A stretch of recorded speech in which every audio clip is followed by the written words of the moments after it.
Hello student, I Muslim Aslam. This is lecture of computer graphics. Today we are going to discuss about hidden surface and lines. तो आपकी unit 5 start हो चुकी है। Unit 5 में आप आज देखोगे हिडन सरफेसेस एंड लाइंस। तो इसमें जो टॉपिक कवर करोगे वो आज करोगे backface detection algorithm. So in previous lecture में आपने यूनिट 4 देखी थी। यूनिट 4 का आपने वी स्प्लाइन कर्व भी देख लिया था, बेजर कर्व भी देख लिया था। तो आपकी यूनिट 4 फिनिश हो चुकी है। उसमें जो क्वेरीज हैं वो मुझसे पूछिए और पढ़ने की खुद से कोशिश करिए, ठीक है। तो आज देख लेते हैं हम यूनिट 5 में आपका बैकफेस डिटेक्शन एल्गोरिथम। तो बैकफेस जो डिटेक्शन एल्गोरिथम है वो 2 टाइप का होता है। फर्स्ट जो होता है वो होता है ऑब्जेक्ट स्पेस मेथड और सेकंड होता है आपका इमेज स्पेस मेथड। तो हम ये देख लेते हैं ऑब्जेक्ट स्पेस मेथड से पहले ही हम बात कर लेते हैं जो आपका बैकफेस डिटेक्शन एल्गोरिथम होती है वो उसको हम ये भी बोल सकते हैं विजिबल सरफेस डिटेक्शन और हिडन सरफेस एलिमिनेशन, ठीक है। बैकफेस को आप ये 2 नाम से भी बोल सकते हो। तो बैकफेस का जो पहला है वो है आपका ऑब्जेक्ट स्पेस मेथड। तो जो ऑब्जेक्ट स्पेस मेथड है इसमें क्या होता है कि जो हमारे 3D ऑब्जेक्ट होते हैं उसके ऑब्जेक्ट और उसके पार्ट्स को कंपेयर करते हैं। जो भी 3D ऑब्जेक्ट होते हैं उसके ऑब्जेक्ट और उसके पार्ट्स को कंपेयर करके या कंपैरिजन करके पता लगाते हैं कि उसकी बैक फेस कौन सी है, ठीक है। उसी को कंपेयर करके आप उसका क्या करते हो, पता लगाते हो, ठीक है। तो जैसे मैंने ये पहला ऑब्जेक्ट स्पेस मेथड में आपको ये एक डायग्राम दे रखा है, 3D समझ लो, आपको ये दे रखा है। इसके अंदर कोई भी पॉइंट है तो वो आपको बताना है कि वो पॉइंट जो है वो आपका इनसाइड है या आउटसाइड है, ठीक है। तो इनसाइड अगर होता है तो उसके लिए ये मैंने एक इक्वेशन लिख रखी है, ax + by + cz + d जो होता है वो लेस होना चाहिए 0 से, तब पॉइंट आपका इनसाइड है। तो पॉइंट अगर आपका इनसाइड है तो वो क्या होता है कि जैसे पॉइंट आपका इनसाइड है यानी कि लाइन सरफेस पर आता है। कोई भी आपका पॉइंट है अगर लाइन सरफेस के अंदर आ रहा है यानी कि यहाँ आ रहा है आपका पॉइंट लाइन सरफेस के पास आ रहा है तो ये आपका इनसाइड है। तो इनसाइड के लिए आपकी इक्वेशन ये है ax + by + cz + d। जो इनकी वैल्यू होंगी ये आपके जो 3D के लिए आपका जो डायमेंशन है वो आपकी क्या होगी, लेस होगी, मतलब 0 से, 0 आपका ग्रेटर होगा, तब आपके पॉइंट क्या होगा, इनसाइड होगा।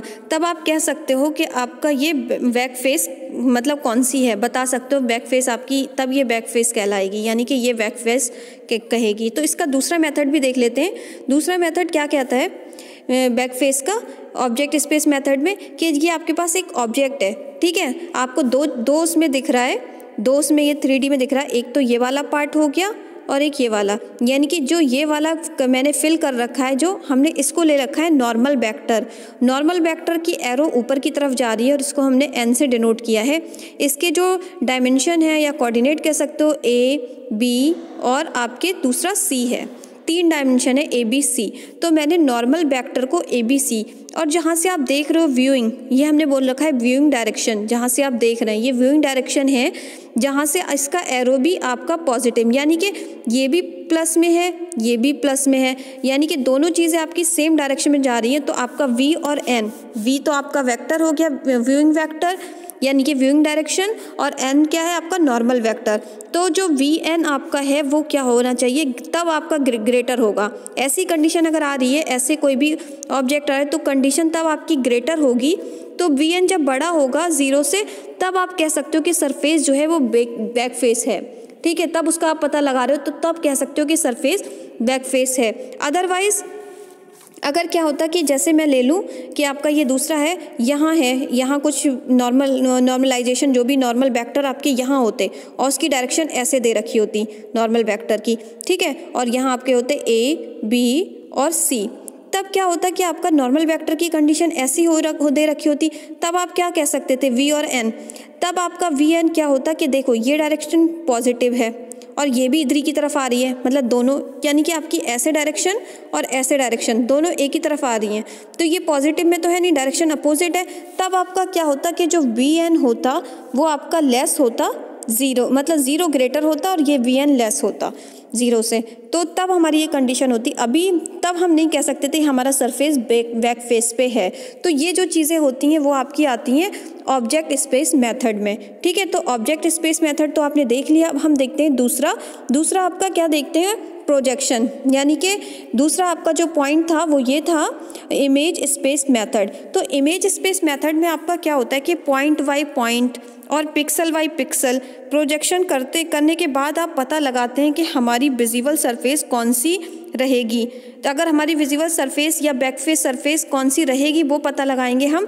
तो वो किससे पता लगाते हैं कि पिक्सल टू पिक्सल, यानी कि आप पॉइंट टू पॉइंट कैसे प्रोजेक्शन कर रहे हैं, तो प्रोजेक्शन से पता लगाते हैं। तो वो होता है आपका इमेज स्पेस मेथड। तो उसके लिए आप देख सकते हैं डायग्राम, मैंने ये डायग्राम लिया है। ये मैंने तो बैक फेस के लिए ही आपको बताया था, वो उसको मत देखना। डायग्राम सिंपली आपका पुराना वाला ही है, उसको आप अभी मत देखिए। आप सीधे देखिए कि जब उस टाइम पे आपका व्यूइंग वेक्टर जो होता उसकी वैल्यूज़ जो होती वो कुछ इस तरीके से होती, ठीक है। और हम किसके पैरेलल करते, पैरेलल टू जेड एक्सिस। अब हम जेड एक्सिस के थ्रू करते, जेड एक्सिस के थ्रू करते, तब हमारी क्या कंडीशन होती कि जो वी एन है, वी एन जो है वो आपका इक्वल टू होता वी जेड सी के, क्योंकि हम जेड एक्सिस के लिए करें तो बी जेड ही आपके पास होगा, यानी कि बी की वैल्यू आपकी क्या होगी। हमने बी जेड क्यों लिया, क्योंकि बी ये एक्स है, ये y है और ये z है। तो x हमारा जब z एक्सिस के थ्रू कर रहे हैं तो x की वैल्यू 0, y की वैल्यू 0 और z की वैल्यू क्या हो जाएगी bz, क्योंकि z एक्सिस के थ्रू कर रहे हैं। तो पैरेलल टू z एक्सिस के थ्रू हो रहा है, तो vn आपका व्यूइंग डायरेक्शन हो गई, ये नॉर्मल वेक्टर हो गया, इज इक्वल टू आपका क्या रहा है bz और c, क्योंकि bz आपका किससे आया है, पैरेलल टू z एक्सिस। तो bz.c, अब c कैसे आया है उसको हम क्लियर करते हैं कि जो c आपका आया है वो कुछ इस तरीके से है।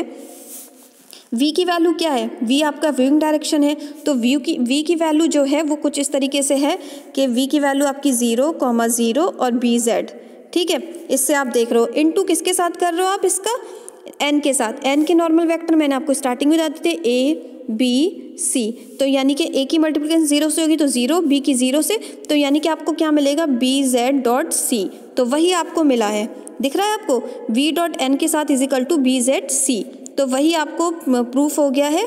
तो ये आपका क्या होता है कि प्रोजेक्शन, किसी चीज़ पे प्रोजेक्शन कर रहे हैं तो ये आपका इमेज मेथड में आता है, ठीक है। इमेज स्पेस मेथड में आपका ये यूज़ होता है। तो इसके लिए आपने ये देखा, एक मैं अच्छे से आपको डायग्राम साफ सुथरा करके दिखा देती हूँ। ये आपने डायग्राम देखा है, ये मैंने तीनों एक्सिस ले रखी हैं, ठीक है, ये आपको दिखती होंगी, एक्स एक्सिस, वाई एक्सिस और जेड एक्सिस। हम पैरेलल टू जेड एक्सिस के देख रहे हैं, तो देखो दोनों डायरेक्शन हमारी पॉजिटिव वे में जा रही हैं, दोनों डायरेक्शन आप देख रहे हो पॉजिटिव में जा रही हैं। और एच जो आपका इसके जो डायरेक्शन है वो ए बी सी, यानी कि ए बी सी आपकी डायमेंशन दे रखी हैं नॉर्मल वेक्टर की। तो दोनों तो यानी कि जेड एक्सिस के थ्रू कर रहे हैं, तो आपका जो वी होगा वो हो जाएगा 0 0 और बी जेड, ठीक है, जेड एक्सिस। तो वी एन जो है वो आपका क्या होगा, लेस देन, जो बी एन है वो ग्रेटर होगा 0 से, तब आपकी बैक फेस होगी, यानी कि बैक फेस हो सकती है ये वैल्यू आने पर। जब ये कंडीशन तो आपकी इससे आ रही है जो मैंने अभी आपको पीछे समझा दिया।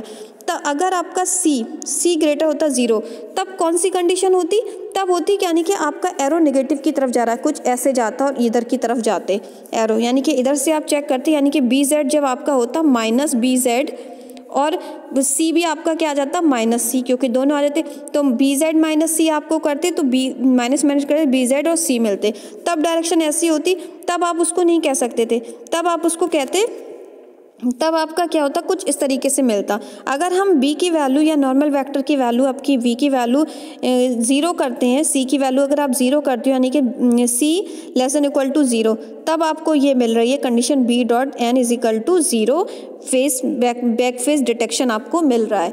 तो इस तरीके से आपको ये बैक फेस डिटेक्शन मिल गया। तो ये किस तरीके से हमने किया, ये राइट हैंडेड सिस्टम पे वर्क किया है हमने, कि राइट हैंडेड सिस्टम पे कैसे वर्क कर रहे हैं, ठीक है, तभी हमें मिला है। अगर हम लेफ्ट हैंड सिस्टम पे वर्क करते तो हमें कैसी कंडीशन मिलती, लेफ्ट हैंड पे करते तो हमें कुछ इस तरीके से मिलता, सी की वैल्यू जो होती हमारी वो क्या होती, सी की वैल्यू होती ग्रेटर देन इक्वल टू 0, तब हमारी सी की वैल्यू होती ग्रेटर देन इक्वल टू 0, तो हमें ये हमारा लेफ्ट हैंडेड पे होता, ठीक है, तब हमारा ये लेफ्ट हैंडेड पे मेथड होता। अभी हमारा राइट हैंडेड पे है, तो राइट हैंडेड पे ये सी की वैल्यू ये है सी लेस देन इक्वल टू 0, ठीक है। तो ये कंडीशन आपकी, ये आपका हमने राइट हैंडेड पे निकाला है, तो राइट हैंडेड पे आपका बैक फेस डिटेक्शन निकल के आ गया, कौन से मेथड से, इमेज स्पेस मेथड से। तो आपका ये 3D प्रोजेक्शन जो आपका था 3D फेस डिटेक्शन एल्गोरिथम ये कंप्लीट हो गया। ये आपका यूनिट 5 का पहला टॉपिक कंप्लीट है। आई होप आपको ये अच्छे से समझ आ गया होगा। अगर नहीं आया तो इसको समझने की कोशिश कर लिए, अपनी कॉपी पे नोट कर लीजिएगा। ठीक है, नेक्स्ट लेक्चर में हम नया टॉपिक देखेंगे। Thank you student.